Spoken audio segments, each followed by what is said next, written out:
Good morning students. आज के इस लेक्चर में हम करेंगे एसआर फ्लिप फ्लॉप की characteristic table, characteristics equation and excitation table. बहुत इंपॉर्टेंट लेक्चर है स्टूडेंट्स। लास्ट लेक्चर में हमने क्या था कि एसआर फ्लिप फ्लॉप क्या होता है, कैसे उसे डिजाइन करना है और कैसे उसकी ट्रुथ टेबल बनती है।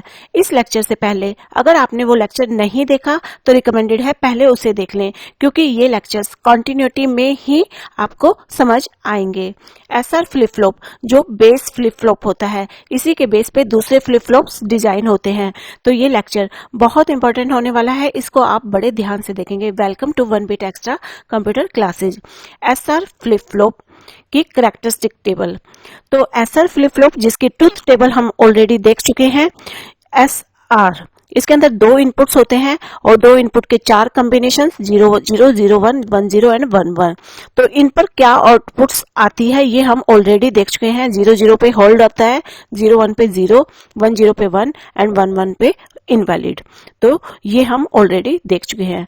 अब एसआर की ट्रुथ टेबल में दो इनपुट्स रहते हैं, लेकिन इसकी कैरेक्टरिस्टिक टेबल में तीन इनपुट्स रहते हैं। एस आर क्यू एन जो कि पास्ट आउटपुट है। इसका मतलब कि प्रेजेंट में क्या वैल्यू अभी आउटपुट में है वो रहेगी यहाँ पास्ट आउटपुट में, प्रीवियस आउटपुट में। ठीक है, और इसी के बेस पर हम बताएंगे कि नेक्स्ट आउटपुट क्या होगी। This is next output. अब ये तीनों रहेंगे इनपुट और ये होगी हमारी आउटपुट। इन तीनों इनपुट्स के बेस पर अब हम देखेंगे नेक्स्ट आउटपुट क्या होगी। ठीक है, अब ये तीन इनपुट्स हैं तो 2 की पावर 3 यानी 8 कॉम्बिनेशन होंगे। ठीक है, और ये कॉम्बिनेशन होंगे 0 0 0 0 4 0 4 1। ठीक है, फिर 2 0 2 1 एंड नेक्स्ट इज 0 1 1 0 1 1। तो ये हो गए 8 कॉम्बिनेशंस। अब हम देखेंगे नेक्स्ट आउटपुट क्या होगी और कैसे देखेंगे, on the basis of SR flip flop की ट्रुथ टेबल के बेस पे। ठीक है, तो अगर हमारी एस और आर में इनपुट्स में 0 0 होती है, ठीक है, तो क्या रहता है आउटपुट? तो आउटपुट आता है, यहां से हम देखेंगे आउटपुट आता है होल्ड।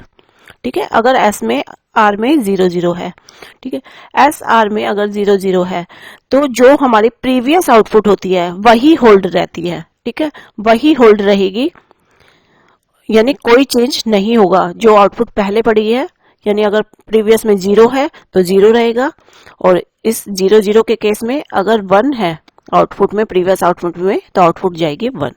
ठीक है, तो ये देखा हमने on the basis of SR flip flop truth table. ठीक है, अब एस आर के अंदर अगर 0 1 होता है, एस आर के अंदर अगर 0 1 होता है तो क्या आउटपुट होगी? तो एस के अंदर आर के अंदर 0 1 होता है तो आउटपुट होगी 0। ठीक है, तो एस आर में अगर 0 1 होता है तो अगली इनपुट हमारी चाहे कुछ भी हो, रिजल्ट विल बी 0। ठीक है, एस में अगर 0 है, आर में अगर 1 है तो आउटपुट विल बी 0। एस में 0 है, आर में 1 है, तो अगली इनपुट चाहे कुछ भी हो, रिजल्ट विल बी 0। ठीक है, and this is the condition of reset. और ये पास्ट आउटपुट जो था वही होल्ड किए हुए है, तो this is the condition of hold. ठीक है, और अगर 1 0 होता है, यहाँ पे 1 0 होता है तो आउटपुट विल बी 1। ठीक है, तो अगली इनपुट चाहे कुछ भी हो, आउटपुट 1 होगा। 1 0 तो आउटपुट चाहे 0 है चाहे 1 है, मतलब अगली इनपुट चाहे 0 है चाहे 1 है, रिजल्ट 1 ही रहेगा। तो दिस इज सेट स्टेट। ठीक है, और अगर हमारी इनपुट्स 1 1 है, एस और आर 1 1 है, तो क्या होगा? Output will be invalid. तो एस आर 1 1 है तो अगली इनपुट चाहे कुछ भी हो, रिजल्ट विल बी इनवैलिड। तो इसको इनवैलिड स्टेट या डोंट केयर कंडीशन कहते हैं। ठीक है, तो ये हमने बना दी characteristic table on the basis of SR flip flop की ट्रुथ टेबल। ठीक है, on the basis of SR flip flop truth table. अब इस कैरेक्टरिस्टिक टेबल के बेस पे हम बनाएंगे कैरेक्टरिस्टिक इक्वेशन। तो आउटपुट में कहां कहां 1 है, ये हमारे आउटपुट है, और इसमें 1 कहां कहां है उसके बेस पे, यहाँ पे 1 है, यहाँ पे 1 है और यहाँ पे 1 है और यहाँ पे डोंट केयर है। तो आउटपुट में जहां भी 1 है और डोंट केयर है, इसके बेस पे हम के मैप बनाएंगे और के मैप की हेल्प से एस ऑफ पी फॉर्म हमारी बनेगी। ठीक है, तो हमारे पास 3 इनपुट्स हैं, 3 इनपुट के 8 कॉम्बिनेशंस और इनसे हम बनाएंगे कैरेक्टरिस्टिक इक्वेशन और ये कॉम्बिनेशंस हैं S R Q N. This is 0 1 0 0 0 1 1 1 and 1 0।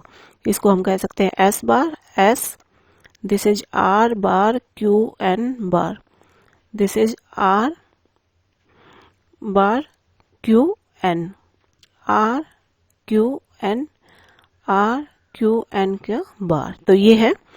अब हम देखेंगे कि जहां जहां हमारा 1 है वो इनपुट्स हम उठाएंगे। तो यहां 1 है, ये इनपुट्स हम उठाएंगे और इधर ये 1 है, ये इनपुट्स, इधर ये 1 है, ये इनपुट्स और इधर है डोंट केयर। तो ये inputs, these are the inputs of don't care. ठीक है, तो 0 0 1 0 0 1 यहां पे रहेगा 1 1 0 0 1 0 0, तो यहां पे 1। Next is 1 0 1। ठीक है, तो 1 0 1 1 0 1, तो ये हो गया यहाँ 1।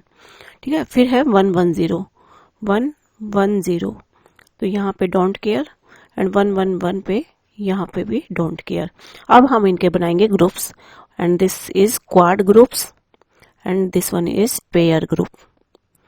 ठीक है, तो यहाँ पे अब हम देखेंगे जो भी हमारी कांस्टेंट वैल्यू है, तो इस ग्रुप के अंदर जो कांस्टेंट वैल्यू है, ये सारी वैल्यूज ऊपर की चेंज हो रही हैं, कांस्टेंट वैल्यू है एस। ठीक है, और इस ग्रुप में एस बार और एस ये तो कट गया है और कांस्टेंट वैल्यू है आर बार क्यू एन। तो ये आ गया हमारी characteristic equation Q N plus 1 equal to. ठीक है, तो ये आ गया हमारी कैरेक्टरिस्टिक इक्वेशन और ये थी हमारी कैरेक्टरिस्टिक टेबल। अब हम बनाते हैं excitation table. Next thing, excitation table of S R flip flop. अब ये एक्साइटेशन टेबल हम बनाएंगे कैरेक्टरिस्टिक टेबल के बेस पे, जो हमने कैरेक्टरिस्टिक टेबल पीछे बनाई थी उसी बेस पर हम बनाएंगे एक्साइटेशन टेबल। अब जो एक्साइटेशन टेबल होती है, इसके अंदर हमारे आउटपुट के कॉरस्पॉन्डिंग इनपुट्स क्या होता है ये हम देखते हैं। तो एक्साइटेशन टेबल और कैरेक्टरिस्टिक टेबल कहाँ यूज होती हैं? जब एक फ्लिप फ्लॉप से दूसरा फ्लिप फ्लॉप डिजाइन करना है या कोई लॉजिक डिजाइन करना है, वहां ये टेबल्स यूज होती हैं। तो अब ये जो आउटपुट्स हैं, इनके बेस पर हम देखते हैं कि इनपुट क्या होगी, आउटपुट के कॉरस्पॉन्डिंग इनपुट क्या होती है, ये हम एक्साइटेशन टेबल में लेते हैं। तो यहाँ पे ये जो आउटपुट्स हैं ये हमारे इनपुट के तरह वर्क करेंगे और S R will work as the output. ठीक है, तो ये जो हमारे आउटपुट्स हैं, ठीक है, क्यू एन और क्यू एन प्लस 1, ये तो हमारा पास्ट आउटपुट और ये हमारा नेक्स्ट आउटपुट। ठीक है, तो ये हम देखेंगे कैरेक्टरिस्टिक टेबल में से। तो पास्ट आउटपुट है, अब ये 2 इनपुट्स हैं, तो 4 कॉम्बिनेशन दैट आर 0 0 0 1 1 1 1 0 एंड 1 1। ठीक है, तो अगर 0 0 होता है, अगर आउटपुट्स में 0 0 होता है तो एस आर क्या होंगे? तो अगर 0 0 का केस है तो 0 0 जहां भी है वहां हम देख लेते हैं। तो क्यू एन में 0, यहाँ पे भी 0, यहाँ 0, यहाँ 0, तो इसके अलावा कहीं नहीं है। तो इस केस में क्या होता है, अगर यहाँ 0 0 है तो यहाँ पे एस 0 है और आर 0, एस और आर, एस 0 और आर 0 पहले केस में। दूसरा केस अगर 0 0 है तो यहाँ पे एस में 0 एंड आर में 1। इट मीन्स एस दोनों ही केस में 0 है, एस तो 0 है और आर चेंज हो रहा है, एक बार 0 एक बार 1, तो this is not stable state. ठीक है, नॉट स्टेबल वैल्यू। तो इसको हम एक्स से डिनोट कर देंगे। ठीक है, तो this is most important point कि एक्स किस लिए आया है, क्योंकि आर यहाँ चेंज हो रहा है। ठीक है, अब we see the next thing. अगर आउटपुट में 0 और 1 है, ठीक है, तो अगर आउटपुट में 0 1 है तो यहाँ पे 0 है और यहाँ पे 1 है, यानी क्यू एन में 0 है और क्यू एन प्लस 1 में अगर 1 है, तो ये है 0 1 का केस। ठीक है, तो और कहीं 0 1 नहीं है, तो 0 1 अगर है तो एस आर विल बी 1 0, तो इसको हम डायरेक्टली यहाँ पे पुट कर देंगे क्योंकि ये एक ही है। ठीक है, तो एस आर में 1 0 होगा। अगर केस है 1 0 का, ठीक है, तो 1 0 का केस देखते हैं। तो 1 0 का केस है यहाँ पे, दिस इज 1 0, तो 1 0 अगर है तो S R will be 0 1।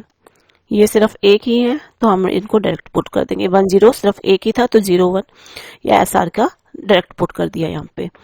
Next is 1 1। अगर हमारे केस 1 1 है, ठीक है, तो एक तो 1 1 ये हो गया और एक 1 1 ये हो गया। अगर हमारा 1 1 है तो इस केस में तो एस आर में क्या हुआ है 0 0 0 0, और इस केस में एस आर में है 1 0, यानी दोनों केस में आर तो 0 है, आर को तो 0 रख दिया, एस चेंज हो रहा है, एक बार 0 एक बार 1, तो it means this is not stable value. ठीक है, तो इस तरीके से हमने एक्साइटेशन टेबल बनानी है। अगर हमने इसे लर्न करना है, अभी हमने ये सारा सीक्वेंस में देखा। पहले हमने देखा एस आर का लैच, एस आर लैच देखा, देन फ्लिप फ्लॉप बनाया एस आर, फिर उसकी ट्रुथ टेबल बनाई, सब कुछ हमने कंटिन्यूटी में देखा, फिर कैरेक्टरिस्टिक टेबल, फिर एक्साइटेशन टेबल।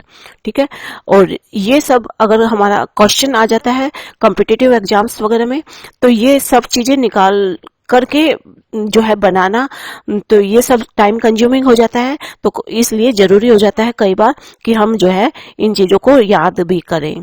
तो एक्साइटेशन टेबल को याद करने का तरीका है 0 1 0 फिर एक्स, ठीक है, और इधर फिर एक्स ऊपर आ गया एंड देन 0 1 0। ठीक है, तो ऐसे हम इसको लर्न कर लेंगे। ठीक है, और उसके अलावा हमने डिजाइन करने के तरीके भी सीख लिए। ओके स्टूडेंट्स, ये सभी टॉपिक्स बहुत इंपॉर्टेंट हैं, बहुत इजी मैनर में हम आपके लिए लेकर आए हैं। तो हमें मोटिवेट करने के लिए आप इस चैनल को सब्सक्राइब करके हमारे साथ जुड़ जाएं, ताकि हम मोटिवेशन में आपके लिए और इजी करके अगले टॉपिक्स भी लेकर के आए। ठीक है स्टूडेंट्स, अगर लेक्चर अच्छा लगा हो तो इसे लाइक शेयर भी जरूर कर दें, और अगर आपको कोई भी बात पूछनी है करनी है तो उसे कमेंट सेक्शन में लिख दें। ठीक है, थैंक यू लेक्चर को देखने के लिए। Bye bye, have a nice day.